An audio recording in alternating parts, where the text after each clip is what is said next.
I'm Jeff, and this is auto-saving a word change in Microsoft Word. Now, sometimes you'll be typing along and suddenly the power goes out. Kid trips over a wire, there's a lightning storm, the place just suddenly disappears. I don't know what happens, but you might lose your data and you don't want that to happen. So we can make sure that it doesn't happen by just making sure that Word knows you want to make sure you're saving things to make sure you keep them.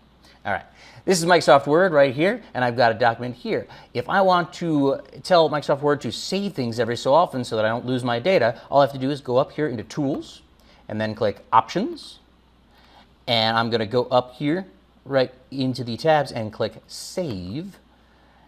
And over here we have Save Auto Recover Info Every, and it says something minutes. Now check that, and you can assign a number of minutes. It's set at 10, which is a pretty good number of minutes. You know, if I want to make sure that I'm not losing anything ever, I'll go down to 4.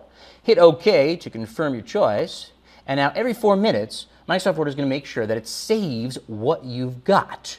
And in case there's a crash, in case there is a problem with the program, in case your computer turns off suddenly, or you're worried you're going to lose your data, it's okay. Next time you open Word, it's going to say, hey, I've got it. Here it is. You want to check it out.